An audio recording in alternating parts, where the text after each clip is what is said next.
In the year 1836, Messrs. Chapman and Hall, the publishers, paid the vast sum of £14 a month to a comparatively obscure young journalist of 24 years of age to write a series of comic adventures around an imaginary club and the misadventures of its members. His name was Charles Dickens, and he obliged by creating the Pickwick Club, forthwith bestowing immortal fame upon this little gentleman you now see before you, Mr. Samuel Pickwick himself. So now, pray silence for his noble and poetic fellow Pickwickian and club secretary, Mr. Augustus Snodgrass. In view of the success of the paper just read to us by our honourable chairman, Mr. Samuel Pickwick, entitled Speculations on the Source of the Hampstead Ponds, with some observations on the theory of tittlebats, I wish to move the motion that he should now enlarge his sphere of observation by journeying forth into the length and breadth of England, accompanied by Mr. Tracy Tupman, the club authority on matters of romantic conquest, Mr. Nathaniel Winkle, the all-round sportsman of the group, and myself. I second this motion. Mr. Wardle. As a guest of this distinguished club, I hereby extend my hospitality to Mr. Pickwick, whensoever his explorations take him to Kent, where I'll insist on him putting up at Dingley Farm as my honoured guest. Mrs. Leo Hunter. Thank you. And as another honoured guest, I hereby extend my invitation to Mr. Pickwick when his literary pilgrimage brings him to Eatanswill, at which time I shall arrange one of my celebrated literary breakfasts in his honour. Hear, hear. Well, off I go, Mrs. Bardell. Goodbye, my fine little lad. Goodbye, Mr. Pickwick. Goodbye, Mrs. Bardell. Goodbye, Mr. Pickwick, and a safe journey. Thank you, thank you. Ah, cabman, to the Golden Cross.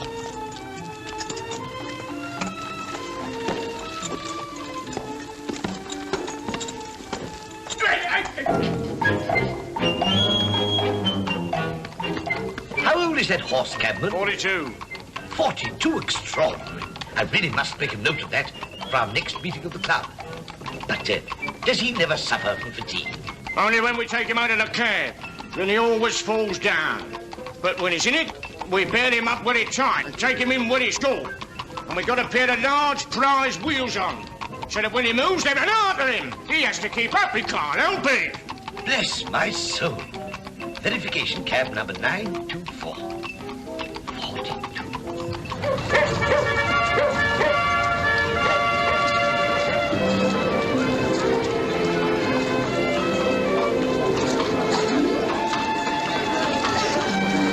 Mr. Tupman, Mr. Snodgrass, Mr. Pick, Mr. Pick, all ready for the fray, eh? Oh, here's your fare. That for your shilling, and I request the pleasure of fighting you for it. Come on, stick up your fives. What? Must be mad, or drunk, or both. Come on, all four of you. Come, control yourself, then. Here's a lot. Go to work on it, Sam. What's the right, Dan? Would you believe, as a common informer, that a man would use a man's cab and not only take his number down, but every word he says into the bargain? Did he? Yes, he did. Then agitates me into assault. And then gets 3 witnesses here to prove it. And I'll get even with him, even if I do 6 months. Come on.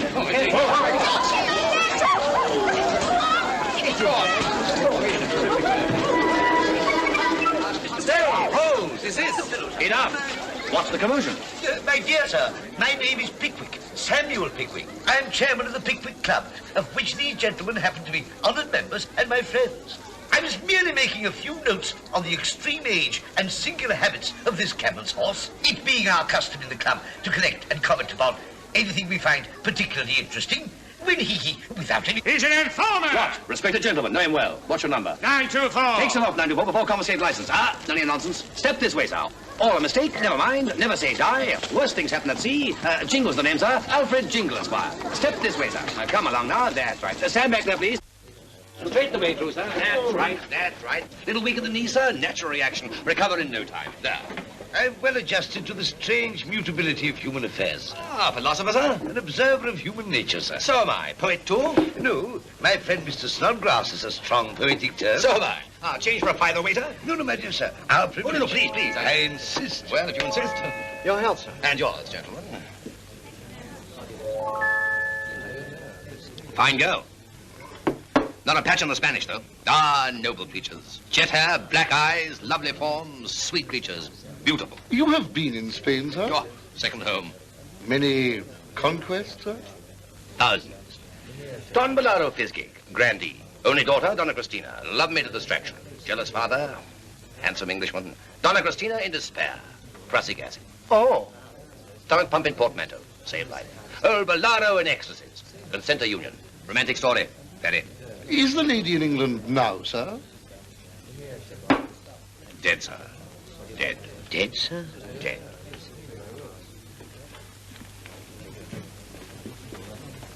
What cause, sir? Never recovered from the stomach pump. Undermined constitution. And her father? Remorse and misery. Suddenly disappeared. Not a trace. A public fountain in Main Square suddenly ceased to play. Workmen employed to clean it. Father-in-law discovered sticking head first in main pipe. Full confession in right boot. Most singular, my dear sir. Will you allow me to note that little romance down, sir? Certainly, sir. Certainly. 50 more if you care to hear them. Strange life, mine. Only one ambition left. Always wanted to settle down in Demerara, West Indies. Perfect climate. Pineapple rum. Gentleman planter. Epic. Very. Ah, the coach. Roger's the coach here. Roger's the coach. My luggage. Here it is, sir. Ah, thank you. Of course, this is not all. Rest of the luggage gone on ahead by water. Packing cases as big as houses. Where are you bound for, sir? The Bull in Rochester, sir. The Bull in Rochester? Why, so am I. Excellent food. Be my guest there, I insist. After you, sir. Ululus, after you. I insist. A privilege. Thank you, sir.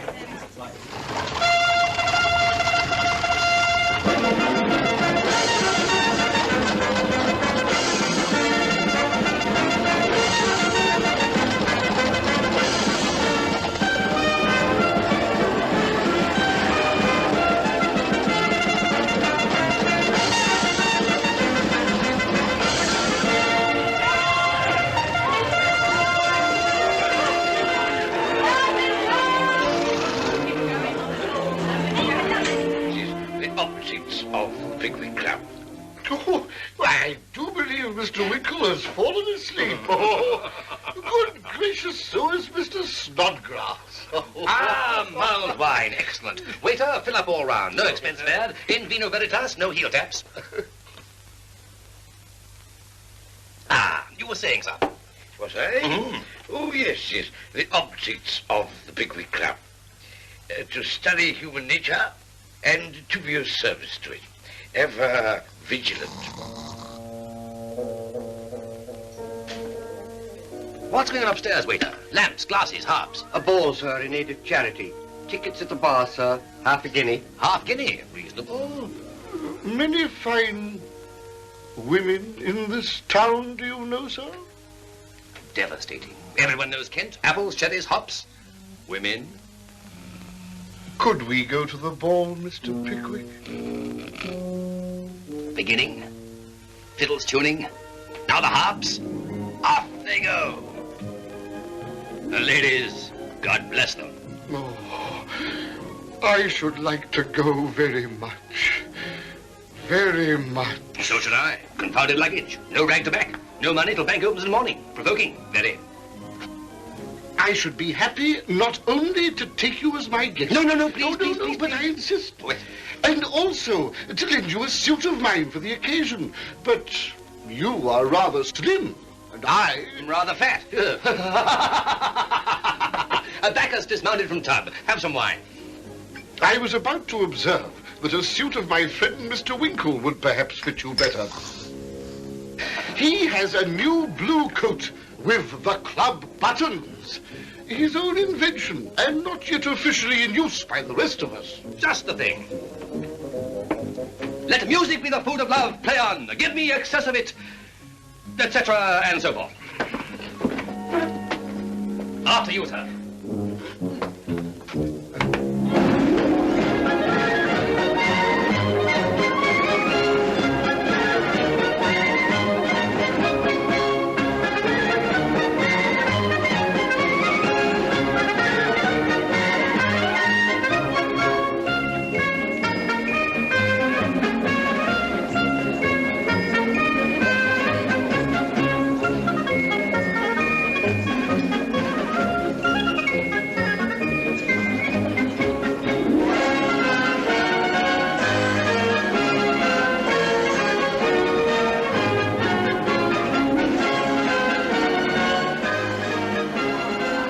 Charming group. Pompous doctor, army, courting. Lady in black, aging widow, lots of money. First chance to get on a dance with widow, doctor's nose out of joint. Entertaining, very. Do you know the lady, sir? Never saw her in my life.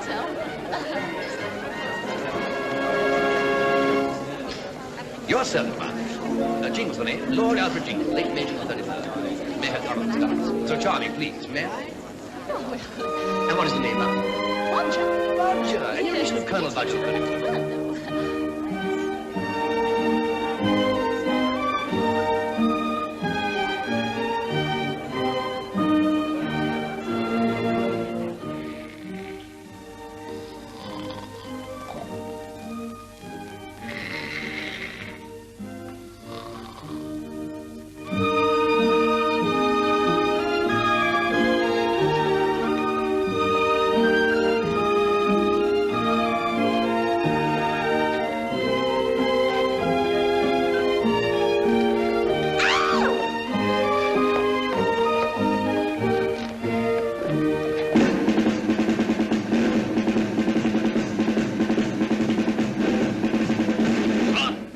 My name is Slammer. Dr. Slammer, sir, 97th Regiment Chatham Barracks. My card, sir, my card. Ah, much obliged. Not sick at the moment, Slammer? When I am, look you up. Sir, you're a shuffler, a poltroon, a coward, a liar. Will nothing induce you to give me your card, sir? Ah, I see. You're too much claret cup. Elderly gentlemen, hot rooms, very foolish. Supper in morning. Lemonade much safer. You are intoxicated now, sir. You shall hear from me in the morning, sir. I shall find you out, sir. I shall find you out. Possible, but I doubt very much if you'll find me in.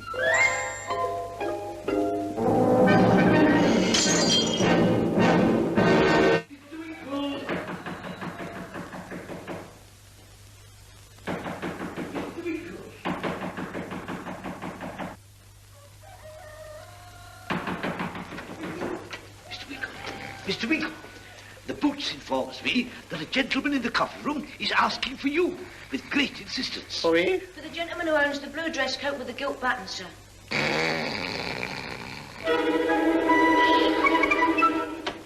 This is the gentleman who owns the blue coat, sir.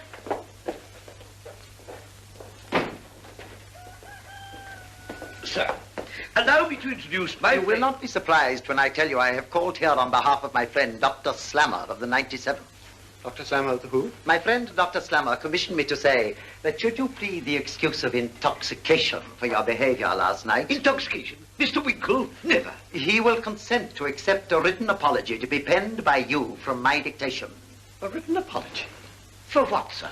Yes, for what? I was not present myself, sir. The matter is between yourself and Dr. Slammer. You are aware, of course, that the alternative to an apology is a duel. A duel? A duel. A duel? May I have a word with my friend? Mr. Pickwick, this is a nightmare. I did wear my blue coat last night. It was lying on the floor this morning. I must have taken too much wine, changed my coat, gone somewhere and insulted someone. And this is the terrible consequence. My dear sir. Shall I write the apology? Can you, as a man of honor? You feel I should accept the challenge? As a gentleman, you have no choice. Absolutely none? Absolutely none. Well, you know best. I hope. Sir, my friend accepts the challenge. Shall we say sunset this evening, sir? Shall we, Mr. Winkle? We shall, sir. If you will come to Fort Pitt, I will meet you there and take you to a secluded place where the affair can be conducted without fear of interruption. Good morning, sir. Good morning.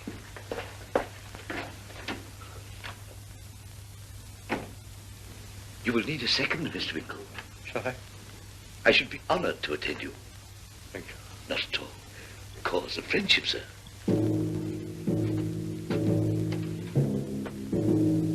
Will you be a good shot, this doctor? And most of these military men are. But so are you not? Sometimes. You've always given me to understand that you are a very Nimrod with firearms. Mr. Pickwick, if I fall, you will find in a packet which I shall place in your hands a letter for my father. I shall deliver it in person. Mr. Pickwick, if this should come to the ears of the authorities, you might be transported for life as an accessory to the fact. In the cause of friendship, I would brave all dangers. Mr. Pickwick, I must not be prevented from fighting this duel. You must not give information to the local authorities. Do not obtain the assistance of several peace officers to take either me or Dr. Slammer into custody. I say do not. Not for the world.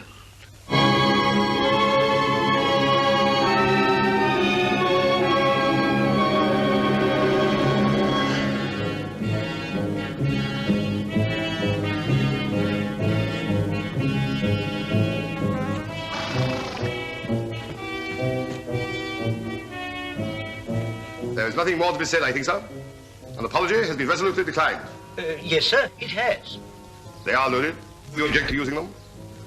Certainly not, sir.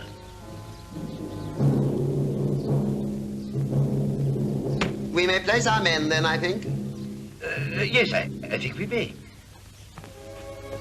Be calm, my dear fellow, and shoot only to wing him.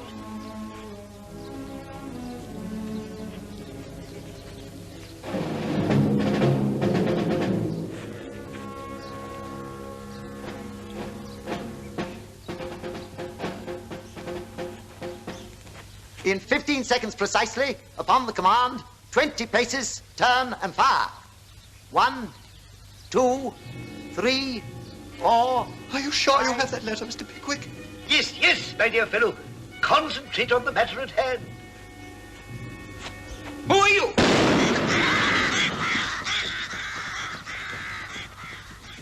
What's all this? That's not the man. Not the man. Not the man? Not the man? Certainly not. Extraordinary. Most extraordinary. I'm not the man, I know it. Then why didn't you say so, sir? Yes, sir. Why didn't you say so? Because you ascribed intoxication and ungentlemanly behavior to a person wearing a coat which I not only have the honor to own, but to have invented, the proposed uniform of the Pickwick Club of London. The honor of that uniform I felt bound to maintain, and I therefore, without inquiry, accepted the challenge which you offered me. Oh, Mr. Winkle, bravo. My dear sir, I honor your gallantry. I beg you won't mention it, sir. I shall feel proud of your acquaintance, sir. It will afford me the greatest of pleasure to know you, sir. I think we may adjourn. Certainly. Certainly, sir. Certainly. Certainly. Can't understand. Usually, I'm lucky at cards. Lost ancestral seat. Fortune, horses, one fell swoop. My friends, Ah, we my have met dear some sir. worthy gentlemen who are interested in the pursuits of our club. Very pleasant fellows, and here they are. Allow me to introduce you. Dr. Slammer. I have met this gentleman before. Sir, you were present at the ball last night. I seem to recall something to that effect. That person was your companion. I believe it's possible. I ask you once again in the presence of these gentlemen, whether you choose to give me your card and receive the treatment of a gentleman, or whether you impose on me the necessity of kicking you on the spot. One moment, Dr. Slammer. Haven't I seen you acting in the local theatre, sir? But certainly. He is a strolling actor. You cannot proceed in the affair, Slammer. Impossible. Quite, sir. Allow me to suggest, sir, that the best way of avoiding a recurrence of this situation in the future is to be more select in your choice of companions. Good day, sir. What? And allow me to say, sir, that had I been Dr. Slammer, or had I been the lieutenant, I should have pulled your nose, sir, and the nose of every man present. I would, sir. Every man. My name is Payne, sir. Dr. Payne of the 43rd. Good day, sir. Do I understand that you were the wearer of my coat last night, Mr. Jingle? I was, sir. Grateful thanks. Uncommon snug fit. May I ask the nature of the means by which you acquired Mr. Winkle's coat, sir? Well, I took the liberty of lending it to him, sir. Indeed, sir. Without Mr. Winkle's knowledge, sir? Mr. Winkle was asleep, sir, and so were you. It was the act of a blackguard, sir. Mr. Winkle.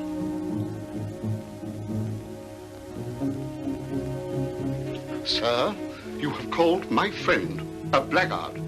So he is. So are you. My attachment to your person, sir, is great, very great.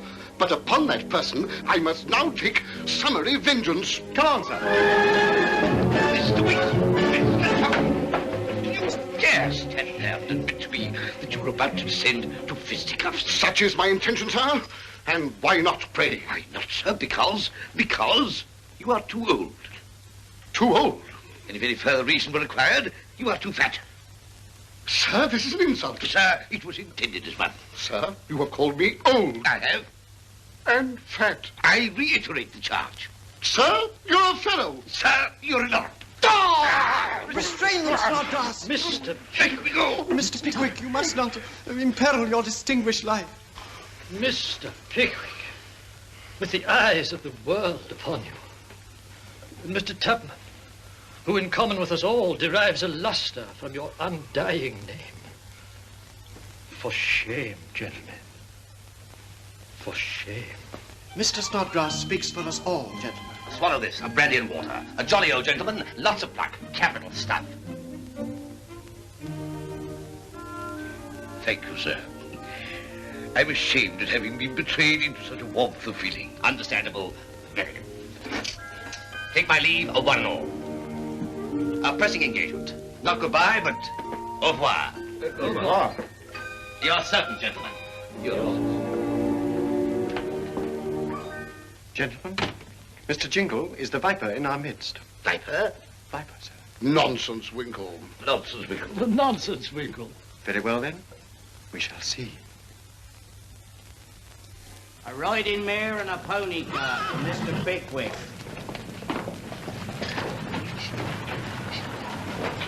Is this the only way we can get to Dingley Dell? Nobody ever got there any other way to my knowledge, sir.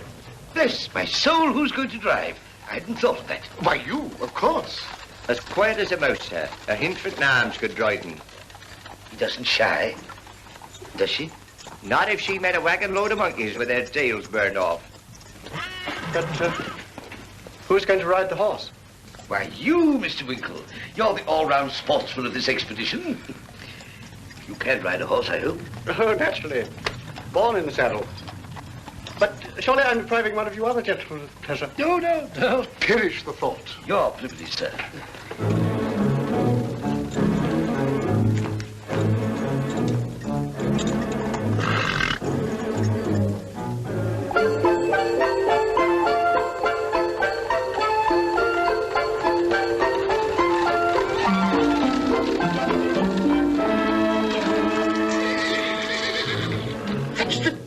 Time she's done that. What can she mean by it? I think she was trying to shy. Then we must make her realize who is master. Mr. Winkle, have the kindness to retrieve my whip. I daren't let go these reins. Well, I daren't get off this horse. Come, sir. If you got onto him once, you can get onto him again. All right. There, what did I tell you? A quiet, firm hand, and they know who's master. Well, now, what am I to do? You won't let me get on again. Show the beast that you will tolerate no nonsense, as I am doing. Hold still. Tally-ho. Yoinks. Be quiet and firm. Well, he's the one that's being quiet and firm. You had better lead him till we come to a turnpike. Well, he won't come. Then I must come to your assistance. He doesn't even understand English.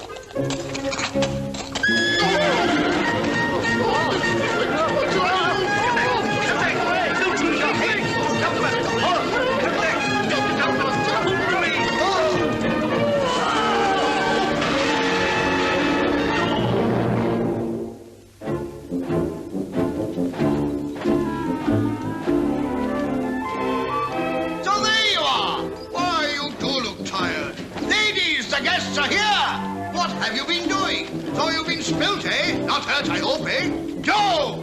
Drat that boy, he's asleep again. Joe! Take that horse from the gentleman and lead it to the stables.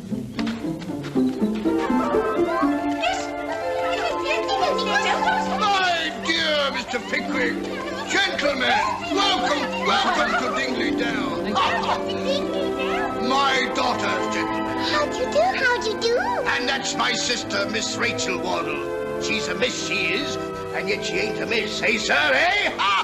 Lord, brother. Welcome to Dingley Dell, gentlemen. And now you all know each other. Let's be comfortable and happy, that's what I say. See what's going forward. We'll soon have you patched up in shipshape, but first of all you must come and meet my mother. Do you think my dear niece is pretty? Well, I should, if their aunt were not here. Oh, you naughty man. You were going to say that Emily stoops? I know you were, Oh, no, and so she does. It can't be denied. Oh, you quiz. What a sarcastic smile. I know what that smile means very well. Oh, do you? You mean you don't think Emily's stooping is as bad as Isabel's boldness? Oh, but she is bold. I'm sure I'd cry about it for hours together. But my dear brother is so good and so unsuspicious that he never sees it. I'm sure if he did, it would break his heart. Well. Look, I'm sure Auntie's talking about us. She looks so malicious. Is she? Auntie dear? Yes, my dear love? I'm so afraid you're going to catch cold. Do put your silk scarf round your dear old neck. You must take care of yourself. Consider your age. Oh, you considerate angel. Come into the house. That was Isabel. Oh, they obviously worship their aunt. Mr. Pickwick, Mother. Oh? I can't hear you. Mr. Pickwick, Grandma. Ah, well, it won't much matter. He don't care for an old woman like me, I dare say. I assure you. Grandma, isn't she naughty? I assure you, madam, nothing delights me more than to see a lady at your time of life heading so fine a family and looking so well and so young. All very fine, I dare say, but I can't hear a word. He was paying you a compliment, Mother. Grandma's put out now, but she'll speak to you presently. Isabella, what a way to talk about your grandma. Young girls have such spirits. But not a monopoly of them.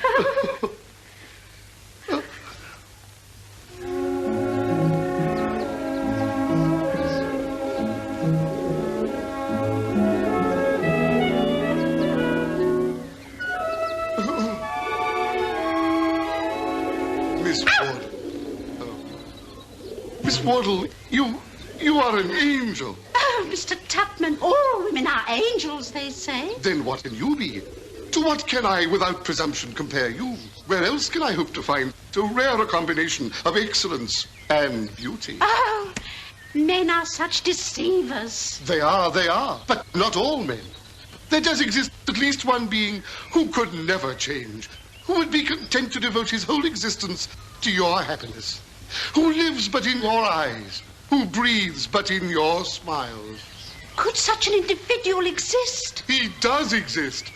He is here, Miss Wardle. Mr. Tupman, rise! Never till you say you love me. Oh, Rachel, say you love me. Oh, Mr. Tupman, I can scarcely breathe it, but you're not wholly indifferent to me.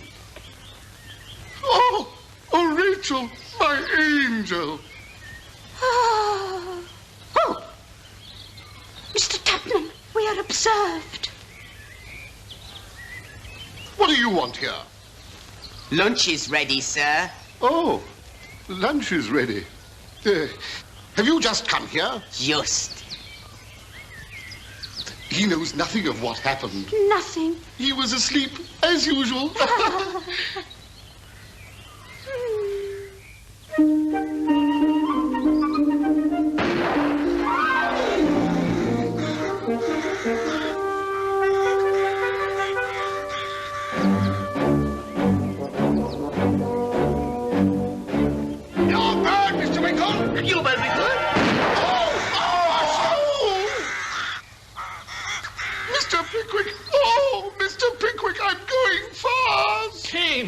You've slain Abel. No. Oh, don't say that. Only a graze on the arm, my dear fellow. Deuce lucky escape. We must get you back to Dingley Dell. Mr. Pickwick! Why, bless my soul, not another casualty! It's silly of me, I know, but I'm afraid I've broken my leg. My dear fellow. Hey! Hello! Hold hard! Why, it's Mr. Jingle. Oh, providential sight. that down. Don't lift him. Possible sprain. Doctor for years. Cold water and splints. Came down like a wolf on the fold. Charlie, bitten by snake. Borrowed Roger's sword, saved life. What is the matter with the little gentleman? Why have they got him in a wheelbarrow? I do hope it's not serious. What's the matter with Mr. Tupman? Now, don't be frightened, my What's dear. the matter? Mr. Pickwick has turned his ankle and Mr. Tupman has met with a little accident. Pour some cold water over her quickly. No! A matter! Mother! Emily! A surgeon! Is he wounded? Is he dead? Oh! Calm yourself, dear madam, calm yourself. It's his voice! Do not agitate yourself. Out of danger. Dress room myself. Then you're not dead! Oh, say you're not dead! Don't be a fool, Rachel. How could he say he wasn't dead if he was? And vice versa. It is to the presence of mind and resourcefulness of this gentleman that we are all indebted, my dear. Please. Allow me to present an old and honored friend of our friends, Mr. Alfred Jingle. You're most obedient. My sister Rachel, my daughters Isabel and Emily. Exquisite examples of femininity. Overwhelmed. Beauty. Thy name is woman. Mr. Jingle was already on his way to London, but we have prevailed upon him to honor us with a few days of his company. Well, it is a little awkward. Luggage all gone on ahead. By water? Quite. No rag to back. Oh, scarecrow. Why, I'm sure that all our wardrobes are at your disposal, eh? Why, bless me, we're forgetting all about Mr. Pickwick. Oh, poor Mr. You must Pickwick. come inside at Oh, once, what a Mr. shame. We I'm must have sure the it'll doctor be all right when you've rested it. I wish to make it quite clear that my wardrobe is not at Mr. Jingle's disposal. Jane. Mrs. Mrs. Hmm? What do you want? I wants to make your flesh creep. I see Mr. Tupper a hugging and a kissing of Miss Rachel in this very summer house you're sitting in now. Mr. Tupper and my daughter? Yes, Mrs. And she let it? Yes, Mrs. Oh, at her time of life. I never did like the looks of that Mr. Tupman. From the moment I clapped eyes on him. A fortune hunter, that's what he is. He's after her money. Yes, Mrs. And she's a fool. Yes, Mrs.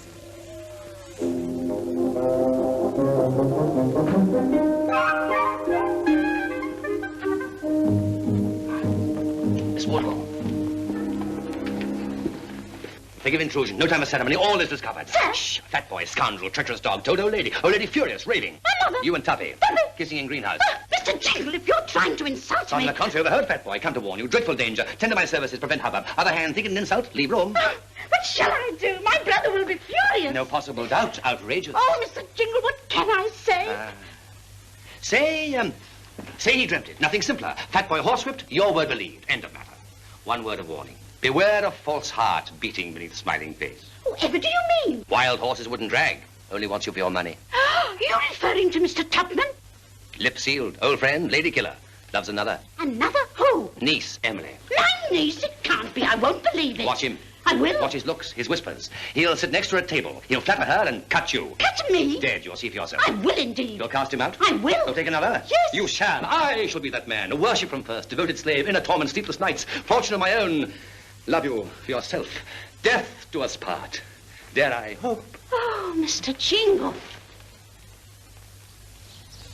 And so, to sum it all up in a nutshell, Miss Rachel herself wishes me to appear indifferent until all suspicion is averted. Exactly. Gather a bag. Family furious. Pretend to make advances for niece, Emily. Emily? Emily. Convince family, fat boy liar. On no account risk tete-a-tete with Miss Rachel yet. Fat him fire. And she has thought out all this just to protect me. Exactly. Constant to eternity. Heart of gold. Lucky man. Envy you. My dear friend. My dear. Please tell her I do exactly as she advises. And my warmest thanks to you for your disinterested kindness, my dear friend.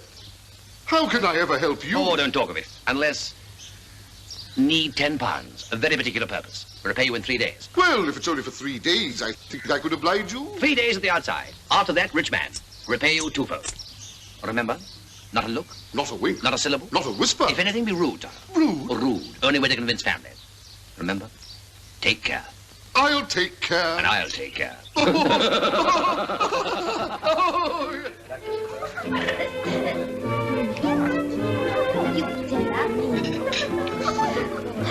You are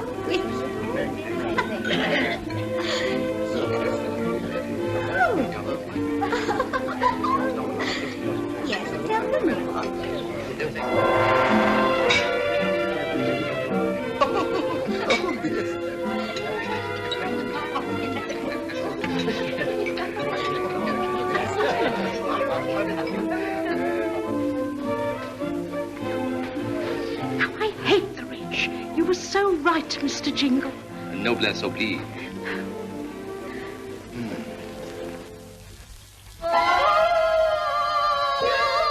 Oh, mercy on us, burglars!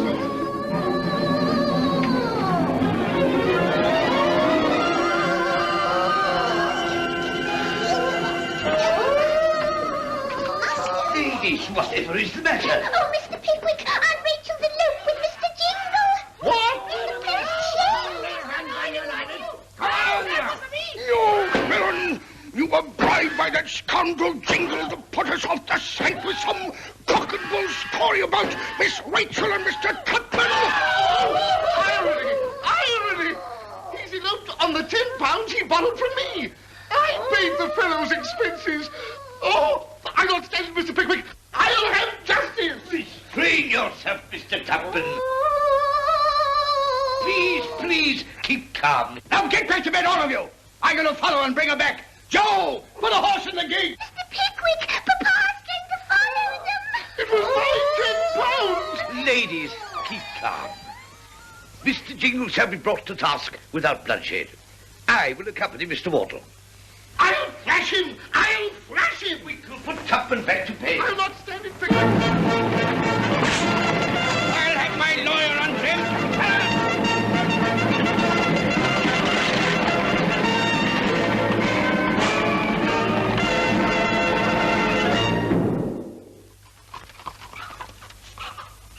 Now you do the asking. You're the lawyer. My dear sir. If they're not here, we'll never play. This is a curious old inn of yours. If you'd sent word you was a-coming, we'd have had it repaired, sir. Pretty busy, eh? Oh, very well, sir. We shan't go bankrupt and we shan't make our fortune. We eat our boiled mutton without capers, and we don't care for horseradish when we can get beef. Ah, you're a wag, aren't you? My eldest brother was troubled with that complaint, sir. It may be catching. I used to sleep with him.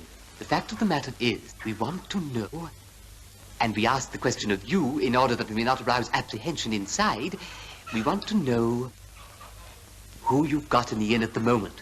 Well, there's a wooden leg in number 6, a pair of Hessians in 13, 2 pairs of halves in the commercial, these here painted tops in the snuggery inside the bar, and 5 more tops in the coffee room. Nothing more? Stop a bit. Yes. There's a pair of pumps, very well worn, and a pair of ladies' country shoes in number 5. What's the maker's name? Brown. Whereof? Muggleton. It's them, by heaven, we found them. We're in time. Show us to the room. There's no time to be lost. Now, my dear sir, caution, caution. Show us to the room at once, and this half-sovereign is yours. Follow me, sir.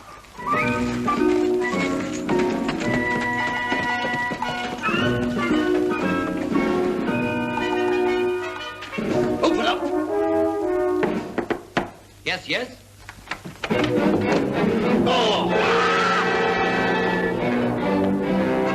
You're an artful blackguard, aren't you? I ought to have you horsewhipped. Yes, sir, please consider defamation of character. Calm yourself. How dare you drag my sister from my house? Aye, you can ask that. How dare you, sir? Who the devil are you, sir? Who is he, you scoundrel? He's my lawyer, Mr. Parker of Gray's Inn. Parker, I'll have this man indicted, prosecuted. I'll ruin him. And you, Rachel, at a time of life when you ought to know better. What do you mean by running away with a vagabond, bringing disgrace on your family and making yourself miserable? Get your bonnet on and come back. Where's that boots? Call a hectico, sir, directly. Yes, sir. And bring the lady's bill. You hear? You hear? Certainly, sir. Rachel, you will get your bonnet on. Nothing of the kind. Leave the room, sir. Lady, free to act as she pleases. She is more than 1 and 20. More than 1 and 20? She's more than 1 and 40. Wow, I'm not. You are. You're 50 if you're a day. A glass of water, quick. A glass of water. Bring a bucket of water and throw it all over her. It'll do her good. She deserves every drop of it. Orders carried out, sir. Boots, get me an officer. Stay. Consider, sir. Consider. I will not consider, sir. She's her own mistress. See who dares take her away against her own wishes. I will not be taken away. I don't wish it. Dear sir, My dear sir, we're in a very awkward situation. I warned you before we came there was nothing to look to but a compromise. What kind of compromise do you suggest? Mr. Jingle, would you be good enough to step into the next room? Mr. Wardle.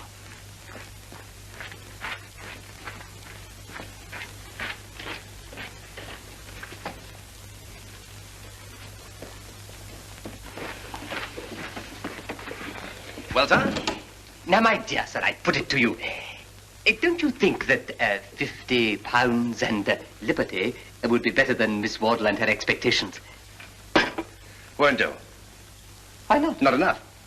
Well, my dear sir, we won't waste time splitting straws. Say 70. Won't do. 80. Come, I'll give you the cash at once. Won't do. Well, my dear sir, just tell me what we'll do. Well, expensive affair. Out of pocket, breach of honor, loss of lady. Say 100. And 20? Oh, my dear sir. Give it to him and let him go! 2 50s, 2 10s. A receipt, if you please. Oh, come, sir. Gentleman's agreement. Oh, here, sir. What is it? A marriage license. Give to Tuppy. Do the same lady. Hello! It's time you were taught a lesson. Up you get, sir.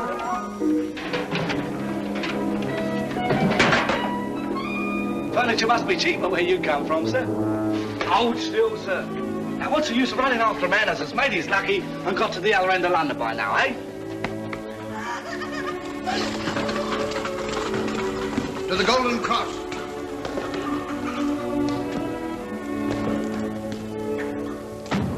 Oh, wait.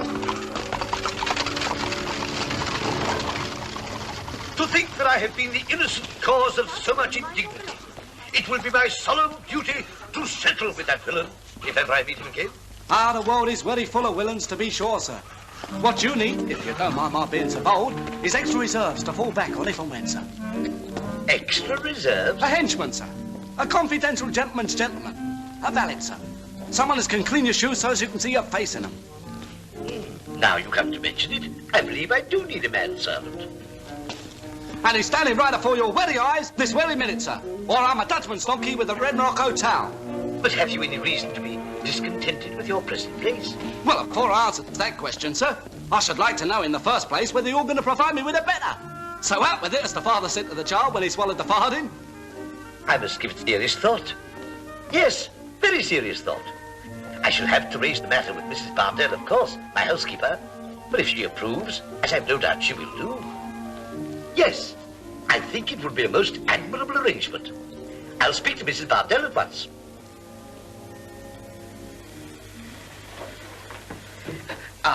Mrs. Bardell. Yes, sir? Do you think it very much more expensive to keep 2 people than to keep 1? La, Mr. Pickwick, what a question. No, but do you? Oh, Mr. Pickwick, it is so kind of you to have such consideration for my loneliness. Oh, yes, I'd never thought of that. When I'm in town, you will always have someone to sit with you. To be sure you will. La, Mr. Pickwick. And to tell you the truth, Mrs. Bardell, I'd made up my mind. Oh, Mr. Pickwick, I'm sure I should be the happiest of women. Then it's a bargain, is it? Yes, you good, kind, playful dear. Bless my soul! Mrs. Bardell! Somebody might come. Let them come, I'll never leave you, you dear, kind, good soul. No! Oh, don't you faint, too. Mercy upon me. I hear someone coming up the stairs. Don't, my good creature, don't. Oh, what are you doing to my mama? Let go my mother. Stop it! It is this. Take this little villain away. What is the matter with Mrs. Bardell? I don't know. Help me to get her downstairs. I'm settled now. Let me lead you downstairs. Oh, thank you, sir. Oh. Thank you, sir.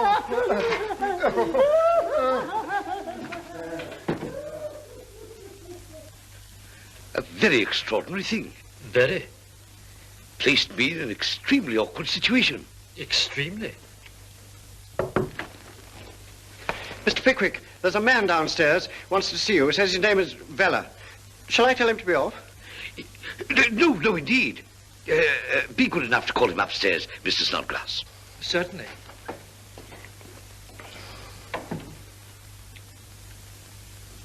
You're very silent. So are you. I cannot conceive what took hold of that woman. I had merely announced to her my intention of keeping a manservant, this very Mr. Weller, when she fell into that extraordinary paroxysm in which you found her. You're right. Mr. Weller, Mr. Pickwick. As per instructions, sir. Ah, my man. I have decided to engage you. Have you now? Wages? £12 a year. Mm-hmm. Clothing? 2 suits. Take the sign out of the window. I'm let to a single gentleman, and the terms is agreed upon. Excellent. By the by, sir, this was on the hall table addressed to you, sir. A invitation of some kind. Mrs. Leo Hunter invites Mr. Pickwick and friends to a literary fancy dress breakfast party, August the 14th, 9 a.m. RSVP, The Den, Eatansville, Middlesex. Fancy dress. Imagine that. Whatever shall we go as?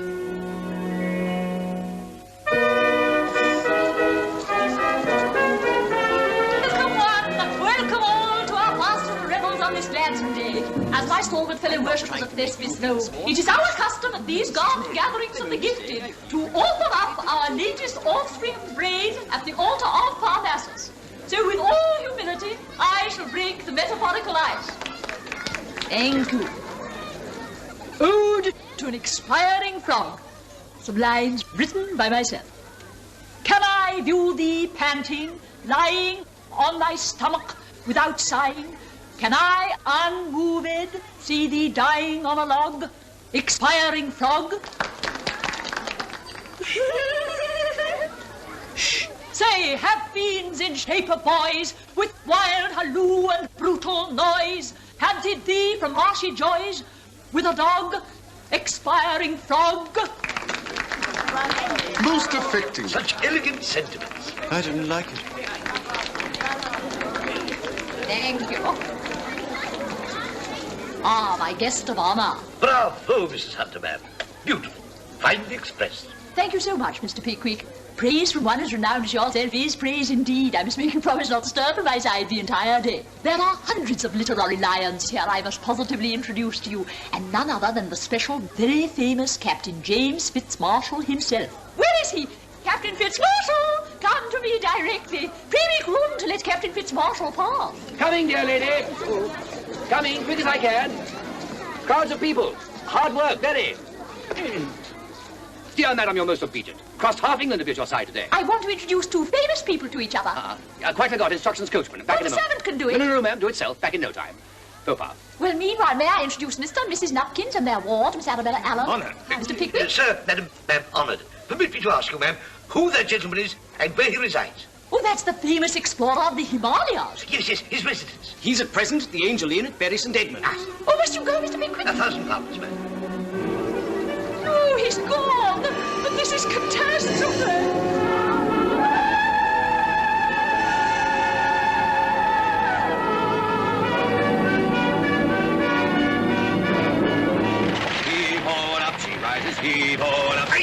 He's gone away. But I shall follow him. Where's my servant? Weller? Here we are, sir. Follow me instantly. Shall we come too? No, return to London and await me there. But, Mr. Pickwick, is this wise? Sir, how do we know who he may be deceiving there? He deceived a worthy man once, and we were the innocent cause. He shall not do it again if I can prevent it. I shall expose him. Sam, the horses. Right away, sir.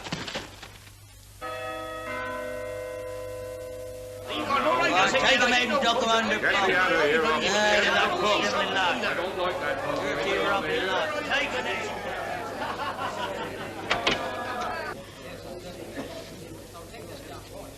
You look like one of the jolly sort, as convivial as a live trout in a lion basket.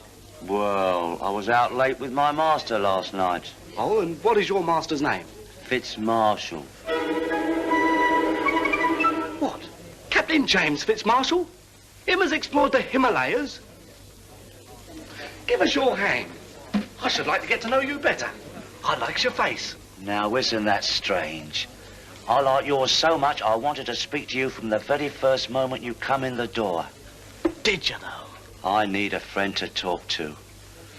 I'm working for the regular bad man, and it goes against my conscience something horrid. Does it, though? Give us 2 pints over here, Governor, and no head on them. Right, sir. Now, about these troubles of yours. I got into conversation with a cove down in the bar, and he turns out to be Mr. Jingle's valet. Are you sure, Sam? Come with me, sir, and I'll point him out to you. Like this? Oh, Lord, I know when I see you.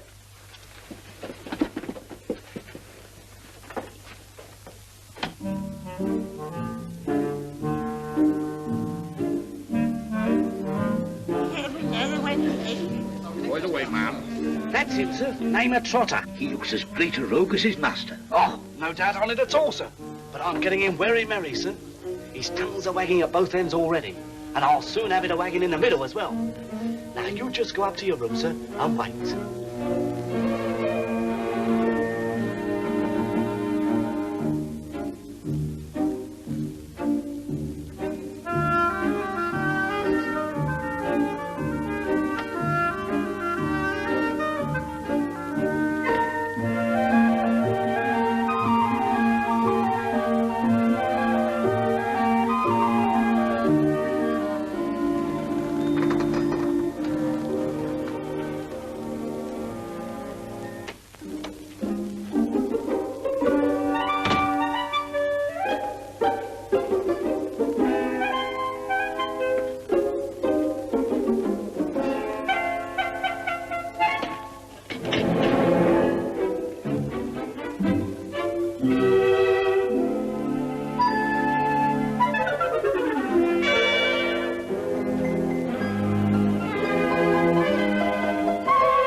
Gracious heaven!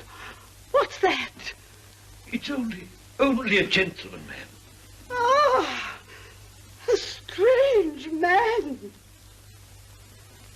Oh! Madam! Madam! What do you want? Nothing whatever, madam. Nothing? Nothing, ma'am. Upon my soul, I am almost ready to sink, ma'am, beneath the confusion of addressing a lady in my nightcap, but I cannot get it off, ma'am.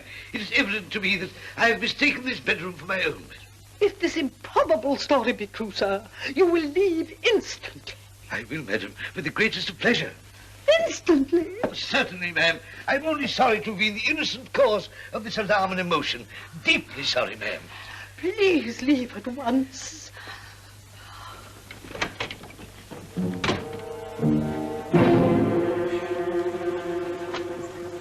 Ah, there you are, sir. I was looking for you. Sam, where's my bedroom? On the next floor, sir. Sam, I've just made the most extraordinary mistake that ever was heard of. Never again will I trust myself alone in a strange house, ever. That's the very prudentest remark as you can make, sir. But we've got other fish to fry. I've landed Mr. Jingle's valet and he's waiting for us now.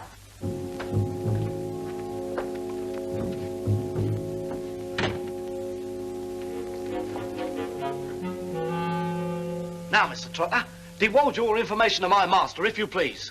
Oh, sir, my master. He's a bad lost soul, sir. He's got another innocent female in his horrible clutches. The fiend? Yes, sir. A very fiend in human shape, sir. He's going to run away with a rich young lady from a boarding school. And when is this villainous design to be carried into execution? Tonight, sir. This very night, sir. Then I must warn the principal of the establishment immediately. Beg pardon, sir, but that would never do, sir. Why not? My master's a very plausible gent with his tongue, sir. Oh, he isn't all, sir. He so wound himself round the old lady's heart that she would believe nothing to his prejudice. Them old cats will run their heads against milestones. Unless I was to help you catch him red-handed, sir, in the very act of eloping. Are you to take part in this dreadful business? Naturally, sir. I have to be in charge of the carriage and pair out in the road. But if you was to conceal yourself in the corner of the garden alone... Why alone? The old lady would hardly like such an unpleasant discovery to be made before more persons than can actually be helped, sir. Quite right. I commend your consideration for her feelings. Well, sir, if you was there by 11:30, you would be just in the very moment of time to assist me in frustrating the designs of this bad man, by whom I have been unfortunately ensnared. But stay. Could I not communicate with the young person's family? Oh, no, sir, or I'd have done it. They live 100 miles from here. That's a clincher. How do I get into the garden? Well, it's a very low wall, sir.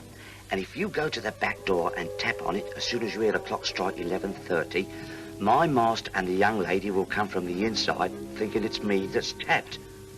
And what more proof could you have than that, sir? Sam, give this honest fellow a guinea and fetch my boots. Right away, sir.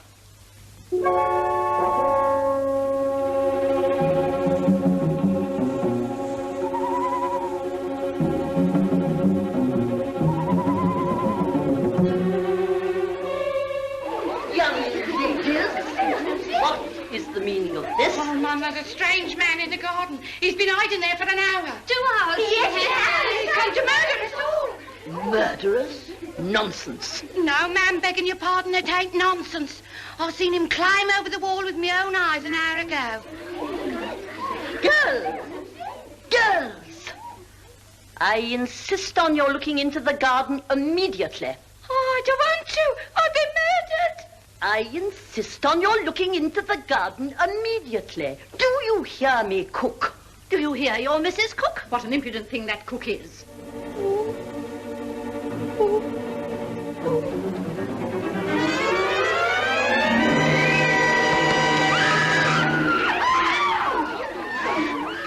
Ladies, dear ladies, Oh, he says we're dear. Oh, the wretch. hear me. I am no robber. I only want the lady of the house. Oh, what a ferocious monster. He wants Miss Tompkins. Bring the alarm, someone. Fetch him out of here.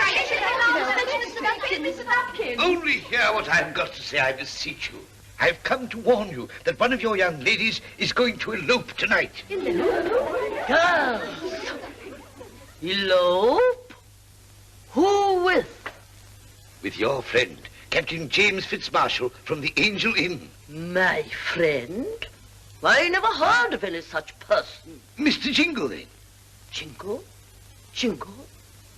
I never heard the name in my life. Never. Never. Great heavens! I've been deceived and deluded. I am the victim of a base and foul conspiracy.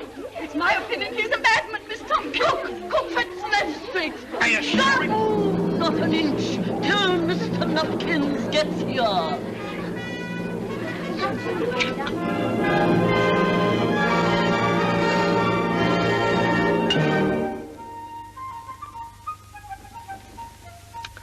Good work, Trotter. Mention your dispatches. Ah, sir, yours was the brain work. He also serves who only stands and waits.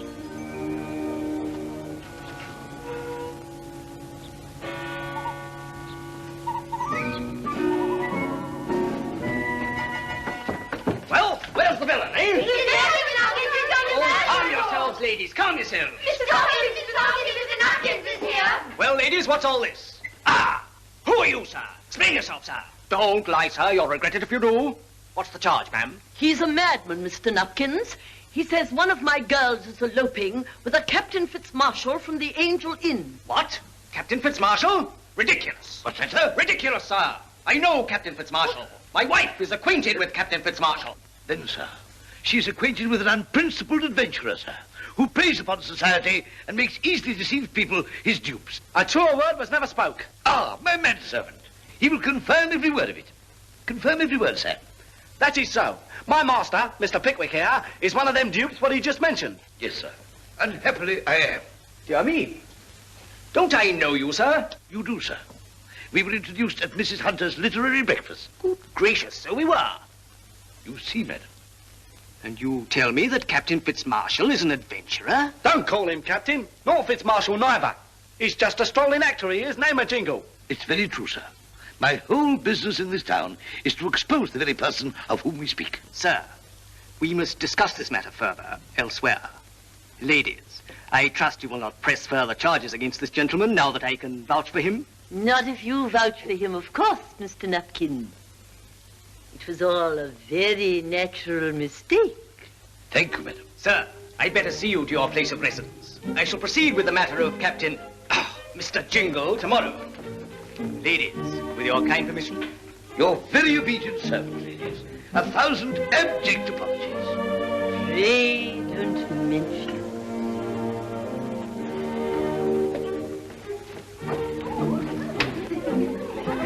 I still think he's a madman, Miss Tompkins. Silly creature. All real gentlemen are a little odd.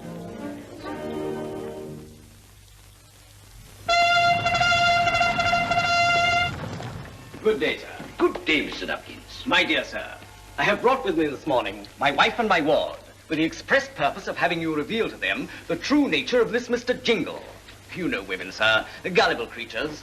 They will not be convinced by me. I shall take it as my duty, sir, both to convince them and to bring this wretch to well-deserved justice. I shall be most grateful, sir.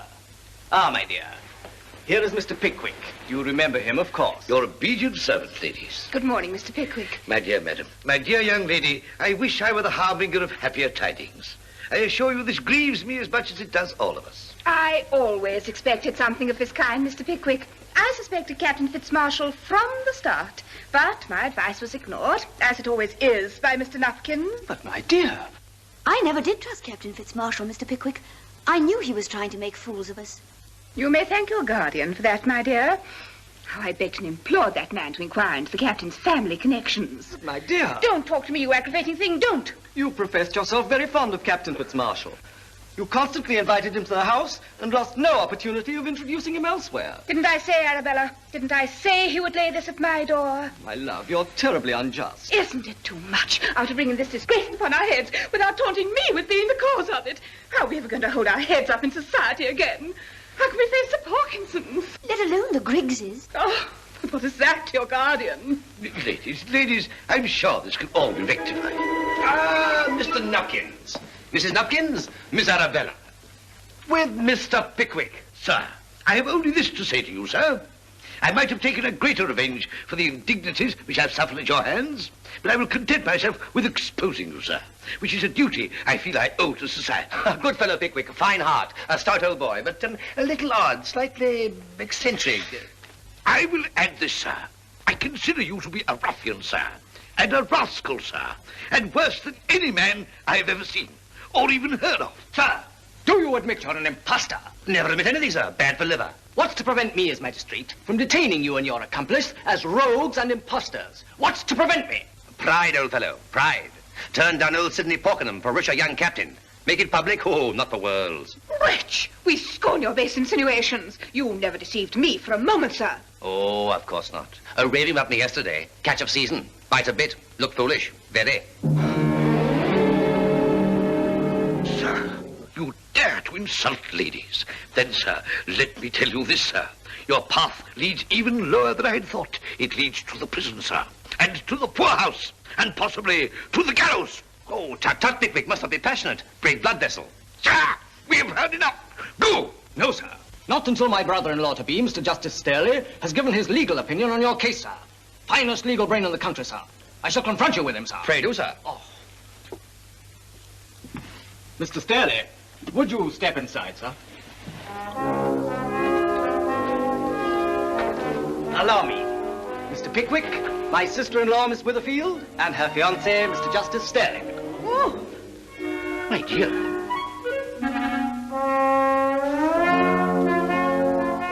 What is the meaning of this, Mr. Nupkins? What is the meaning of this, Mr. Pickwick? Yes, what is the meaning of this, sir? I decline to answer. Ah, he declines it. He declines it? Miss Witherfield, do you know this person? Know him? I have seen him. Where?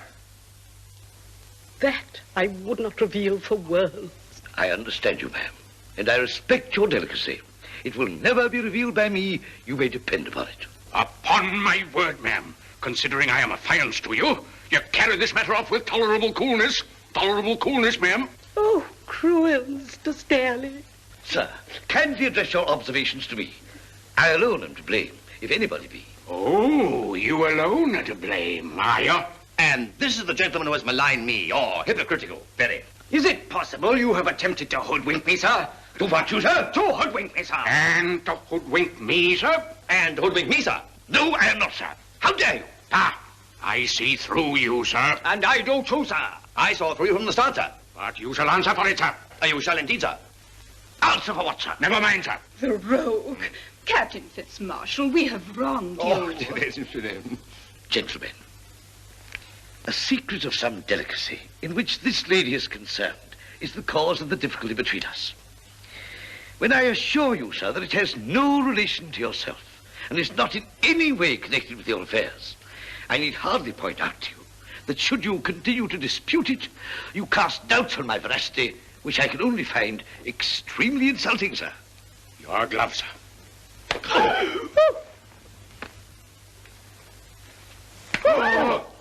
Name the hour and place, sir. Name the weapon, sir. Mr. Staley, as magistrate of this borough, I forbid you to duel with a person who already faces charges of housebreaking, perjury, damage to property, and improper conduct in the presence of young ladies. Oh! Zoos! Oh! Look alive, ladies! Step to it, gents! The heads of fire! Being devoured by flames! Save the ladies! Get out of here if you don't want to roast alive like crackling pork! Is that the fire? Yes, sir. What you might call a gunpowder plot. Stop! I will not fly the field like a cur. Honour must be satisfied. Your trouble is, sir, you're never satisfied. We're off to London while we're still in one piece. But what about our baggage, our belongings? We ain't going back for them, sir. Why not? Mr. Jingle stole them before he left. Oh, please go away, Mr. Winkle. Mr. Nupkins has threatened to shoot you if he finds you talking to me. Let him shoot me. Death, where is thy sting if you do not reciprocate my undying devotion, Miss Arabella? Oh, dear. Mr. Nupkins would never agree to it, Mr. Winkle. Please go away before he shoots you, for my sake. For your sake, anything. If only you will answer the one question which torments me. I do reciprocate your affection, sir. Ah! Now go, please go. Arabella, where are you? Oh!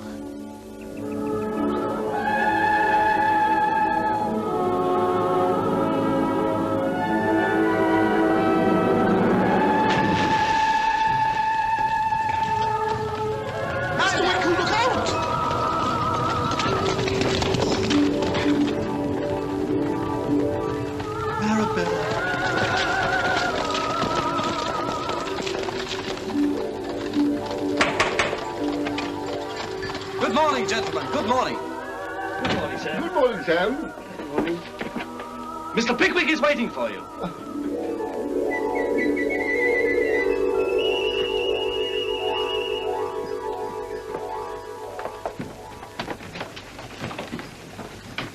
Welcome back to London, Mr. Pickwick. Yes, welcome. Welcome. Ah, gentlemen, I'm glad you're so punctual. I've only just returned to London myself, and I have a great deal to tell you about our friend, Mr. Jingle. Ha!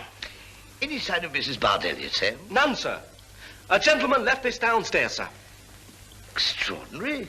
Oh, perhaps she's out shopping. What is this? A legal document. Bardell against Pickwick. Bardell against Pickwick? But I don't know anyone called Bard.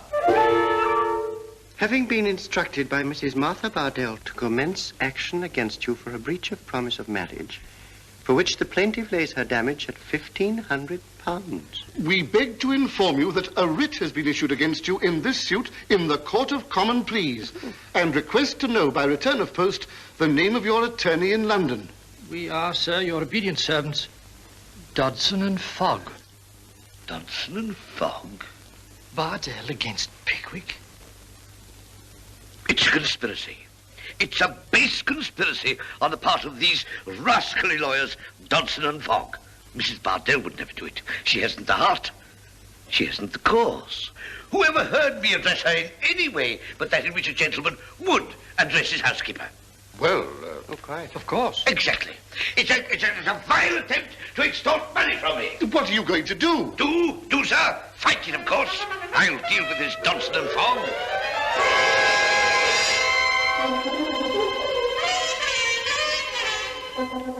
I am to understand, then, gentlemen, that in spite of my explanation, you are determined to proceed with this action? In view of the gravity of our client's accusation... Mr. Fogg, I am going to speak.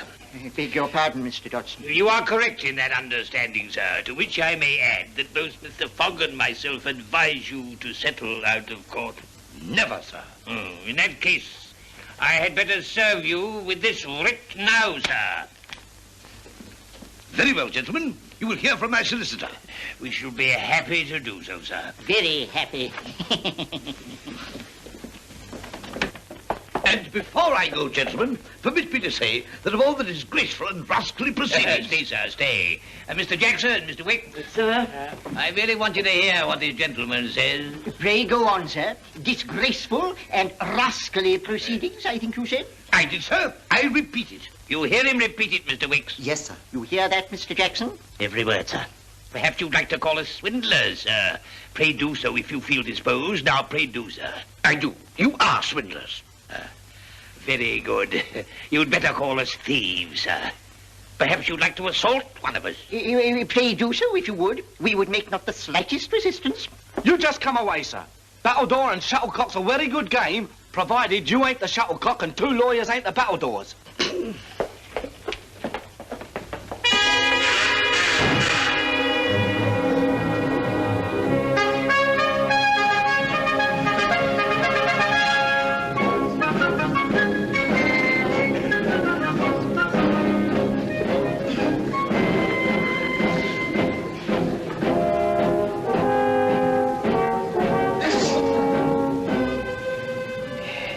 Dodson and Fogg the use of that boy.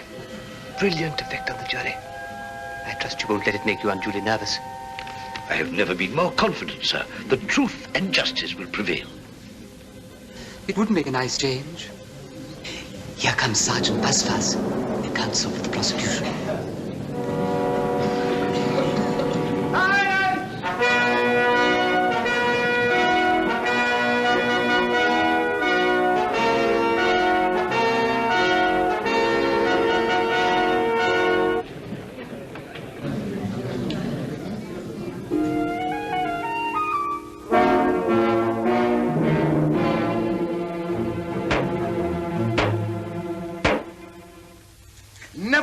In the whole course of my professional experience, have I approached a case with feelings of such deep emotion and with such a heavy sense of responsibility imposed upon me.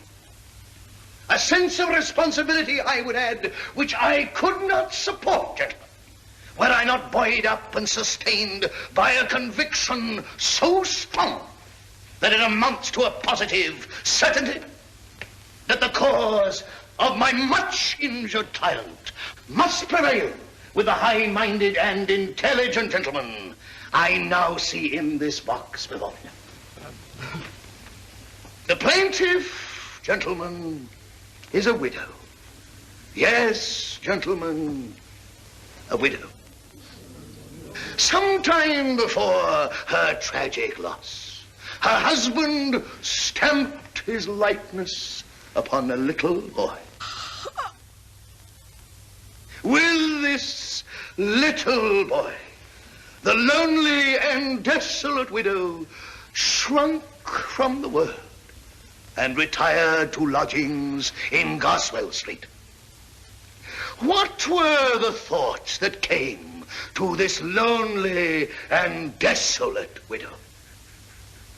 Mr. Bardell had been a gentleman, a man of honor, a man of his word. Mr. Bardell was no deceiver. Mr. Bardell had once been a single gentleman himself. Where then should she turn for comfort, for consolation?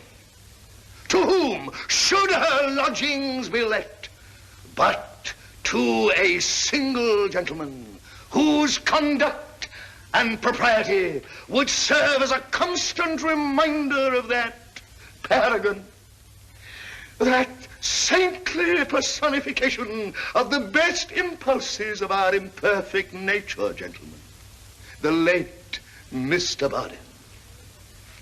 The lonely and desolate widow dried her tears, clasped her innocent boy to her maternal bosom, and put up the sign in the parlor window: apartments furnished for a single gentleman. Did it remain there for long? No, gentlemen. The serpent was on the watch. The mine was laid. Before the bill had been in the parlor window for 3 days, gentlemen, a being, erect upon two legs, and bearing all the outward semblance of a man, and not a monster, knocked at the door of Mrs. Bardell's lodgings. That man was Pickwick. Pickwick, the defendant. And if he be in court, gentlemen, as I am informed that he is, let me tell the defendant, Pickwick, that it would have been more decent in him, more becoming, in better taste, and in better judgment, if he had stayed away, rather than that he should have shamed the precincts of this court by delighting in the exhibition of his own heartlessness and his own systematic villainy.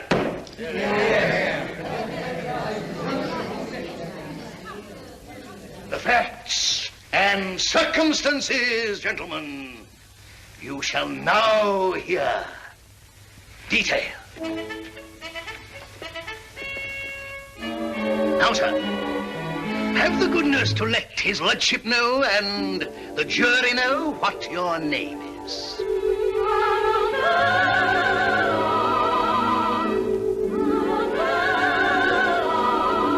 I asked you a question, sir. Oh, did you? Yes, sir. Have the goodness to let his lordship know and the jury know what your name is. Winkle. What are your Christian names, sir? Nathaniel. Daniel. Any other name? Nathaniel, sir. My lord, I mean. Nathaniel Daniel or Daniel Nathaniel? Neither, my lord. Only Nathaniel, not Daniel. Then what did you tell me it was Daniel for? I didn't, my lord. You did, sir? How could I have got Daniel on my notes unless you told me so? Mr. Winkle has a conveniently short memory, my lad. We shall find means to refresh it before we've done with him, I dare say. You'd better be careful, sir. Now, Mr. Winkle, and let me recommend you for your own sake to bear in mind his lordship's injunction to be careful. You're a particular friend of Pickwick the defendant, are you not? I've known Mr. Pickwick now as well as I can recollect at this moment. Pray, sir, do not evade the question. Are you or are you not a friend of Pickwick the defendant? I will repeat the question a dozen times if you require it, sir. Well, I was just about to tell you. Really, my lad, it is impossible to get any evidence through the impenetrable stupidity of this witness. If you don't answer the question, you'll be committed, sir. Come, sir. Yes or no, sir, if you please. Yes, I am. Yes, you are. And why couldn't you have said so at once? Now, Mr. Winkle, do you remember calling on the defendant Pickwick at the plaintiff's lodgings in Goswell Street on one particular morning in July last? Yes, I do. Were you accompanied on that occasion by a friend in the name of Tupman and another in the name of Snodgrass? Yes, I was. Are they here? Yes, they are. Pray, sir, attend to me and never mind about your friends. They must tell their own stories without any consultation with you, if none has yet taken place. Now, Mr. Winkle, pray tell the jury what you saw on entering the defendant's lodgings. Come, sir, out with it. We must have it sooner or later, you know. Mr. Pickwick was holding the plaintiff in his arms, clasping her waist, and the plaintiff appeared to have fainted away. Thank you, Mr. Winkle. That is all.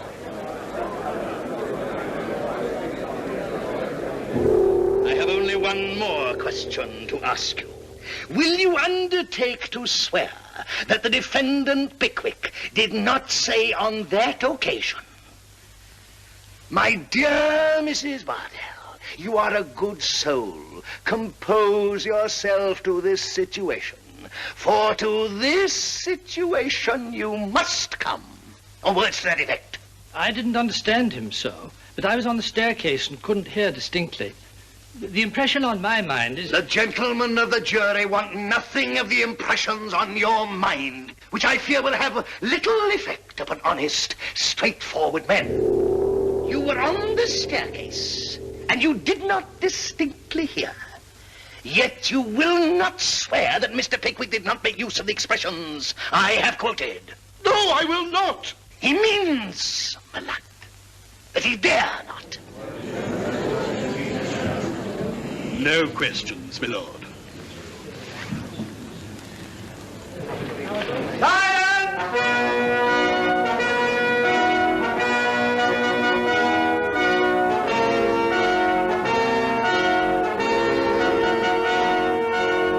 Are you agreed to bring your verdict, gentlemen? We are, my lord. You find for the plaintiff, gentlemen, or for the defendant? For the plaintiff, my lord. What damages, gentlemen? £750, my lord. I congratulate you, gentlemen, upon your verdict, despite its tendency to leniency. Personally, I would have trebled the damages, not halved them. Thank you, sir. Arabella.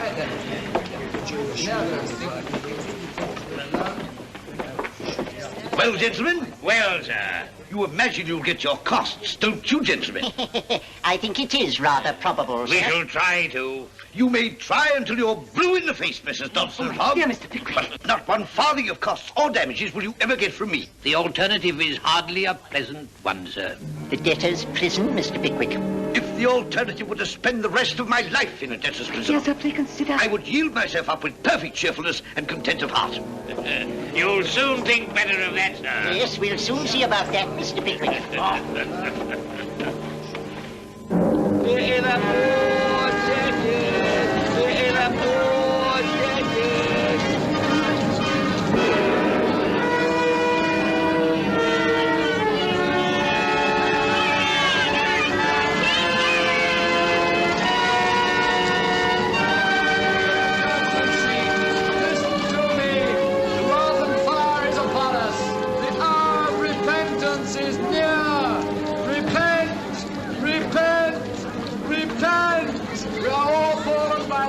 not still reconsider at the last moment, Mr. Pickwick? All you have to do is pay the damages and costs. Sir, never. Goodbye, gentlemen. Do not distress yourselves unduly. As you see, my own spirits were never higher. Goodbye. Sir, at your pleasure.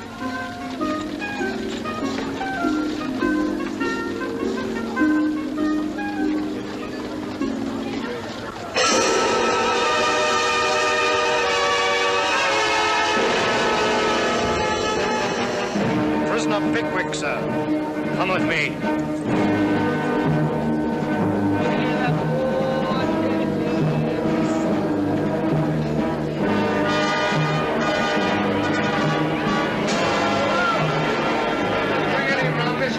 I'm dying of thirst. Let me get it, half a guinea, let me get it, Friday. I had no idea I'd feel like this.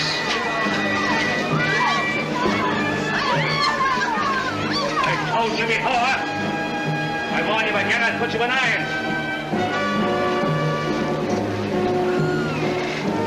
Give us a chew of tobacco, sir. Just alone. I'll pay you back. Leave him be, he's just come in.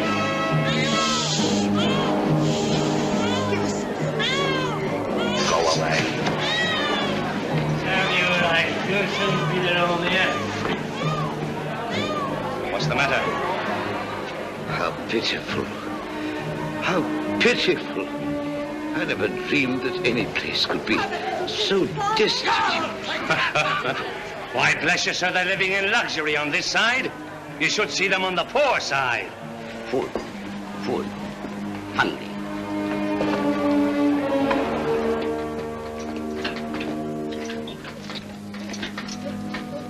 Well, sir, this is your chummery. Chummery? Yes, sir. You chum here with 25 other gentlemen. It's not exactly a home from home. I was hardly expecting one. Of course, with a little diplomatic representation in the right quarter, I wouldn't be surprised, but what a different complexion could be put on things. But you wouldn't want to bribe anybody, would you? Oh, no. No. Quite right.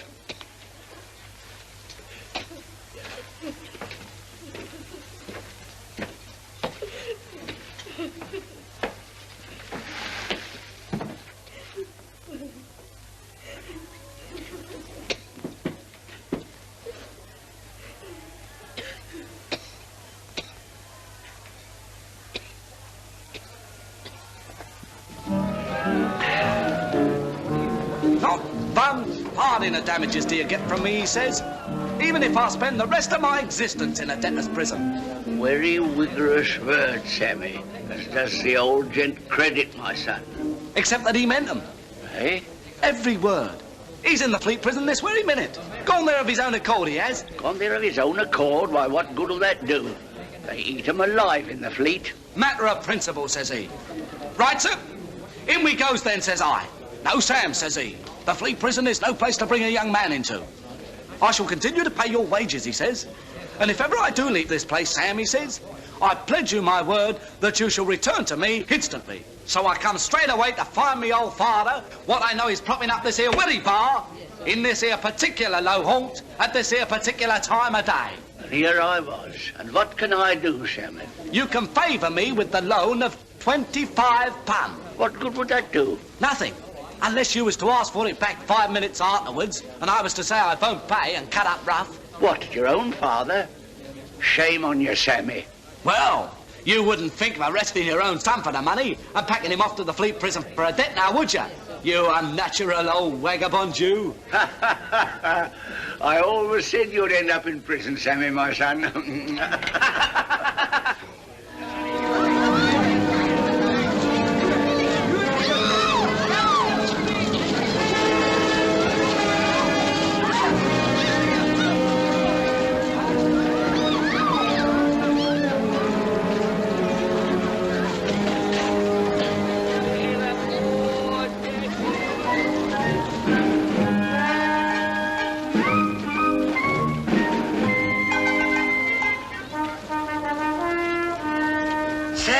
Well, if it ain't, it's someone so very like me as my own father wouldn't be able to tell us apart.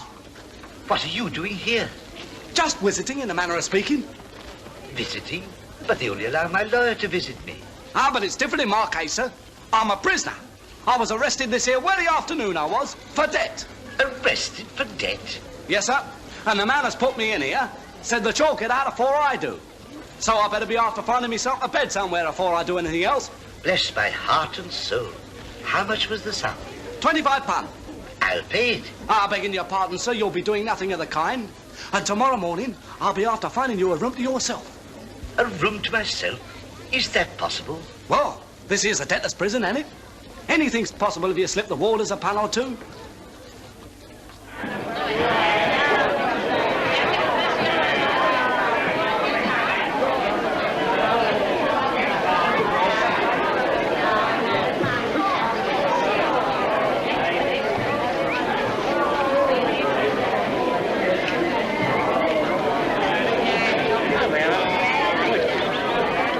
Sir, you'll be living in the lap of luxury here. The best cell in the place, sir.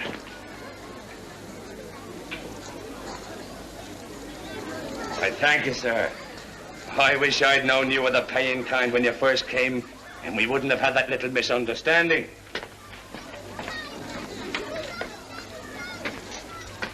Any little thing you want, just let me know.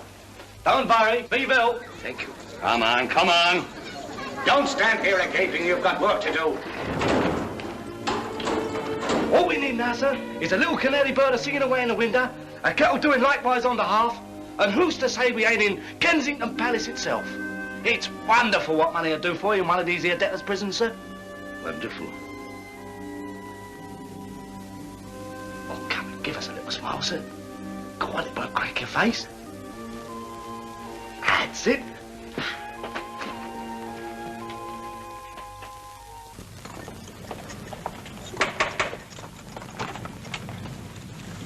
Is Mrs. Bardell at home? Who shall I say is asking? Mr. Jackson of Dodson and Fogg. Oh, Mrs. Bardell, Mr. Jackson of Dodson and Fogg. Is anything the matter, Mr. Jackson? Has anything happened? Nothing whatever, ma'am. How do you do, ladies? No bad news, but our people want you down in the city directly, Mrs. Bardell. Down in the city? As late as this? On very important and pressing business, what can't be postponed on any account. Indeed, Dodson expressly said so to me, and so did Mr. Fogg. I've kept the coach on purpose for you to go back in. How very strange. I'll just go and get my bonnet and shawl.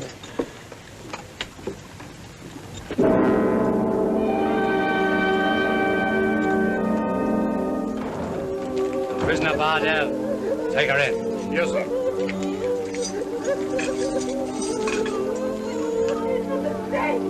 It's all a terrible mistake. I didn't sign anything that said I had to pay costs. Oh, please, sir, send for Mr. Dodson and Mr. Fogg. They'll explain that it's all a mistake. Well, well, well. Oh. Well, if it ain't Mrs. Bartell herself.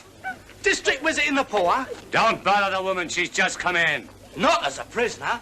Who sent her? Dodson and Fogg. Not Dodson and Fogg. Well, I never meant to sue Mr. Pickwick. They put me up to it, truly they did. And after the trial, they made me sign a paper as a matter of form for the amount of costs. And when Mr. Pickwick didn't pay, they had me arrested. Now I'm a prisoner. I've been here all my life. I'll never get out alive. Nobody ever does. Oh, come on. I wouldn't be too sure about that. Ah, Mr. Pickwick. Good morning. Mr. Perker, why, bless my soul, what has brought you here? The news, my dear sir, that Mrs. Bardell, the plaintiff, is within these walls. I knew it. Well, my dear sir, the first question I have to put to you is whether the woman is to remain here. How can you ask me? It rests with Dodson and Fogg. You know that very well. I know nothing of the kind.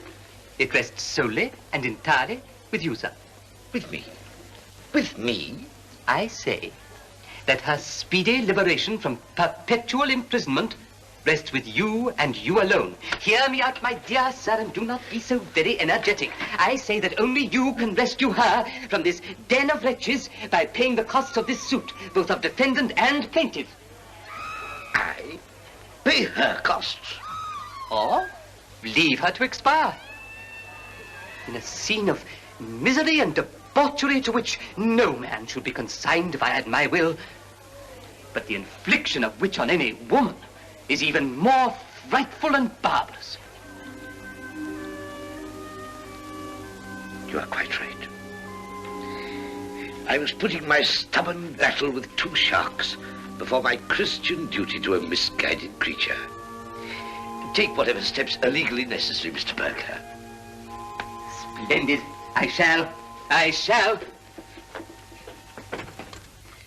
We will take it as agreed then, Mrs. Bardell, that you are prepared to furnish Mr. Pickwick with a letter in which you withdraw all claims to breach of promise, in return for which Mr. Pickwick will pay all legal costs of your case and you will be released from this prison. Correct? Oh, yes, sir. Oh, Mr. Pickwick, how I've wronged you. I've been a wicked woman. No, Mrs. Bardell. Just a little too easily persuaded, shall we say. I pray you to think no more of it. We've all been victims of Dodson and Fogg, but right, as I knew it would, has prevailed. Right, as it always must, has prevailed. Exactly. Well now, Mrs. Bardell, if you will step outside, I will draw up the necessary documents and join you very shortly. Yes, sir.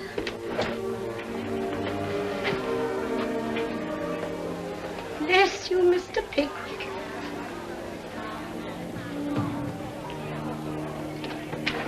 Pity the poor debtor. Pity the poor debtor.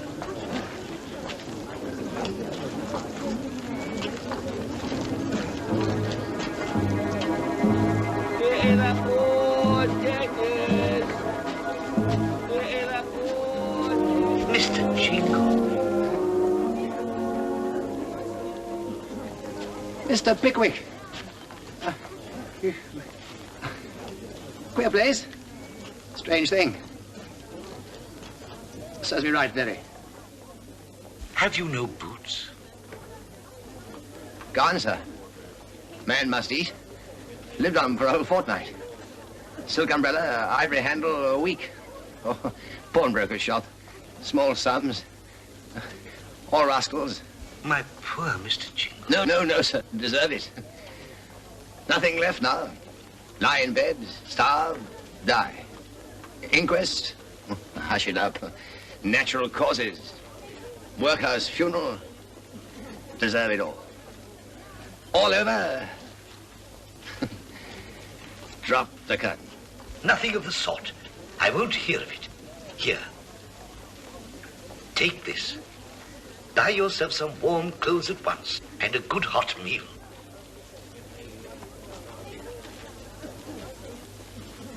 Now. Tut, tut, tut.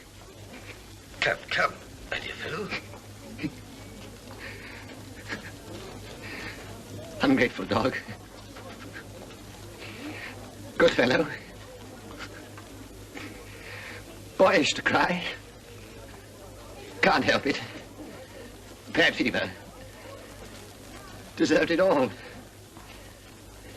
Suffered much. Very.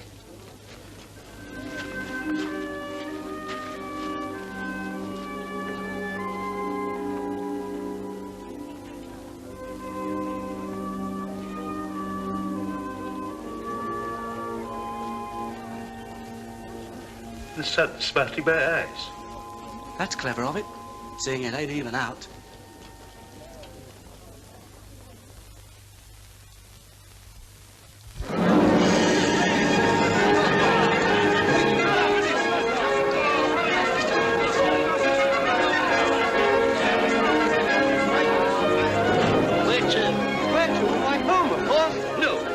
Offices of Dodson and Fogg. Oh, now, my dear sir, that's sleeping dogs. To Messrs. Dodson and Fogg. Very good, sir.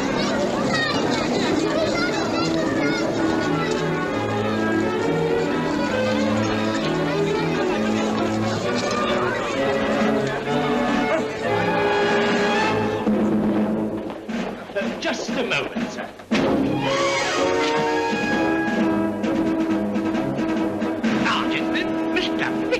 Gracious, out of prison. Yes, sir. What does this mean? The meaning is very clear, sir. Very clear, sir. Mr. Pickwick, pray let me explain to you. No, sir. Let me explain. Take care, sir. Let him assault you, Mr. Fogg. What? But don't return it on any account. Oh, no, I won't return it. You need not disturb yourselves, gentlemen. I only came here to tell you that you are a well-matched pair of mean, rascally, pettifogging robbers. Yes, sir. A pair of mean, rascally, pettifogging robbers. Good morning. Good morning. Good morning. Good morning. And a Happy New Year.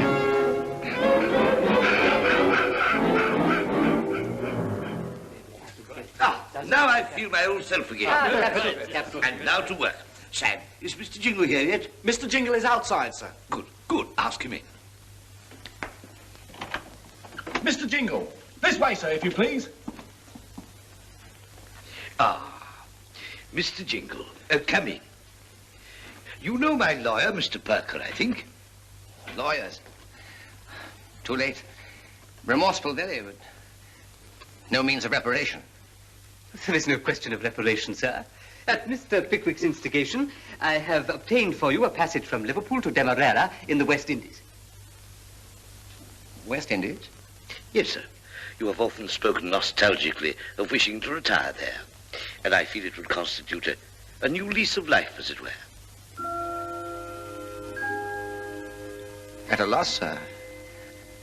Don't understand. Mr. Pickwick feels that you have been punished sufficiently, Mr. Jingle. We wish you to know that we bear you no grudge, Mr. Jingle, and we should like you to accept this as a memento of the Pickwick Club. What is it? My blue coat. The blue coat.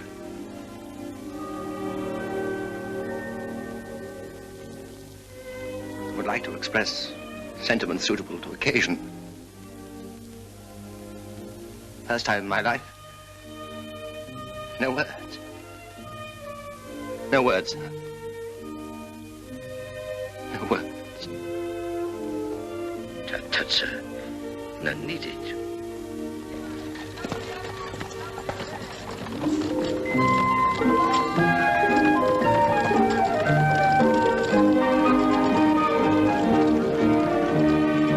Most satisfactory.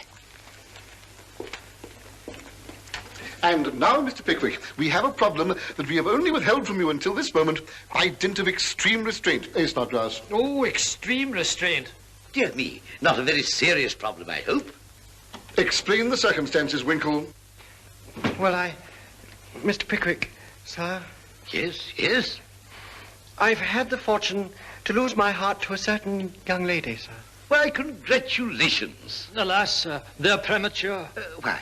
She is the ward of Mr. Nupkins. Mr. Nupkins? Mr. Nupkins? Does the young lady return your regard? Oh, yes, sir, she does. But Mr. Nupkins doesn't. He tried to shoot him. Shoot him? This must be put to rights. Take a leaf out of Mr. Jingle's book, sir. Do what he did with Miss Rachel. Elope.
My very, very dear friends, I confess I have tried, I have racked my brains, but I cannot conceive of a happier occasion than that which now delights my eyes.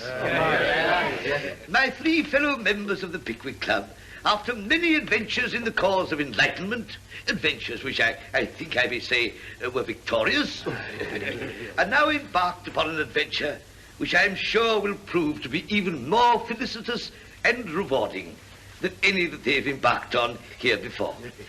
Thank you, sir. We have already drunk the healths of the brides and bridegrooms, so I will give you this little toast instead. To those feelings that repose, however remotely, in the human breast, awaiting only encouragement to awaken. Goodwill, good hope, good nature.